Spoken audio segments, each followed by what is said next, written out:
Hey, my reactors. So I'm back with Chapter 11. Merry Christmas, y'all. Well, we're reading and hope y'all enjoying it so far. Present day, Mooney's house. Mooney sat in the window and stared at the empty field. She wondered where everyone was because there was unusually activities in front of the building at all times. When there was a knock at the door, she rubbed her elbow, stood up, and opened it wide.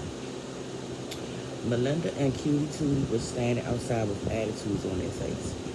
Cutie had her hands crossed over her chest in typical brat fashion, and her ghetto foster mother was chewing gum like a cow. You mind watching her, Mooney? Melinda asked, between a few gum pops. She was a hustler's dream. She had a flat stomach, fat ass, and a mouth wetter than an owl. She was dipped in diamonds and platinums, and her face was massaged a little too heavily with red blush. She ain't always to be by, wait a minute, she ain't allowed to be by herself for a while, since she don't know how to act. You look down at Cutie and tug, she looked down at Cutie and tugged her ear. Oh, Mom, Cutie responded, hitting her hand. Stop that shit. Shut the fuck up, she yelled down at her.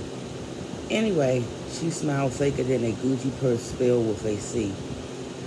She forked that little black bitch upstairs and now they can't be together because they social workers involved. Melinda started wrestling through her Louis Vuitton purse as she continued to talk. These kids trying to get my check stopped. I swear to God. Removing a $5 bill from her purse, she said, here, use this if you need something to eat. Mooney looked at the short money and said, nah, you can keep that. I have stuff to make sandwiches. And if she don't want that, I'll order a pizza.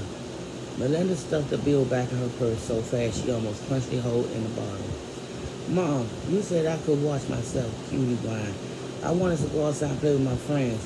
Plus my boyfriend's going to be outside today. Until they take that jealous bitch out of my house and her twin, I gotta keep y'all separated. You heard them people. I know how you are when you go out, Cutie. You be out there running your mouth nonstop and then you get thirsty and want to come in the house and drink up my wine coolers. She continued with her hands on her hips. That girl and her sister are up there now, so I don't need you fucking with them. But why I gotta be the one to leave my house? Because you told me last night you like Mooney. Mom, I didn't say that shit. Cutie was so embarrassed she wanted to faint.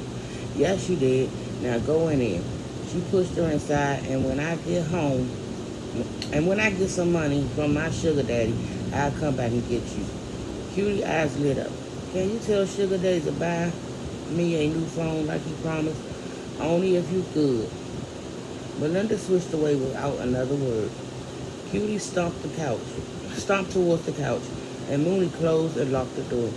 The moment she sat down, she dug in her coat pocket and pulled out her phone. Mooney quietly ambled towards the recliner by the window.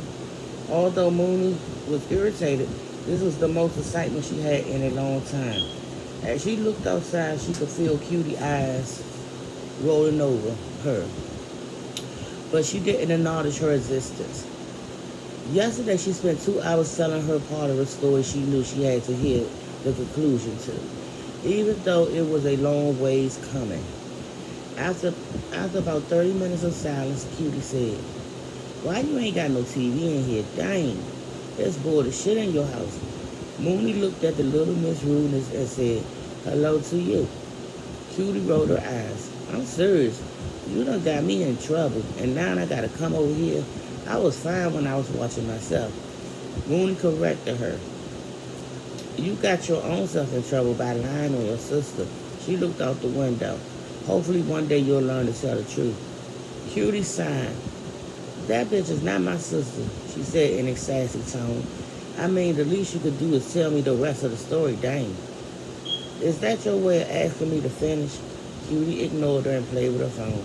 Before I do that, tell me what happened when you went home last night with your foster sister. What you think happened? She stayed out of my fucking way. You didn't apologize For fucking what? She asked with her jaw hung. It ain't like she's dead. We just performed stomped on that ass. Mooney lit a cigarette and said, let's make a deal. If you if you like the next part of the story, you have to apologize to her tonight. Cool. Cool. Cutie smirked for the sake of boredom and said, yeah, okay. Mooney sat back in her seat and said, Fur went through many stages before she changed into something so horrible. At first, it was unbelievable. She had valid people in her life. She looked for love and acceptance. So it was inevitable the way things turned out. What about that boyfriend Fur wanted? The one who was going to be real strong and love her forever. I think you call him Superman. I mean, I know she had that other boy Park, but I ain't like him. Mooney was secretly pleased the girl knew their names because it meant she was paying attention. If you hear nothing else I say, here it is. You will always attract a mate who personifies who you are. If you're a gold digger, you're going to get a drug dealer who thinks he can buy you. If you hate yourself, you're going to get a nigga who will kick your ass every day and 6 times on Monday. And if you're violent, you're going to attract a monster. It will always be true, all the time, no exceptions. And like I said, y'all, Merry Christmas again. And I will be back with chapter 12. 7 years later, I come from a family of murderers. Forever. Y'all have yourself a nice day. And let me know if y'all enjoying the book. Please like, comment, and subscribe. Bye, Maria.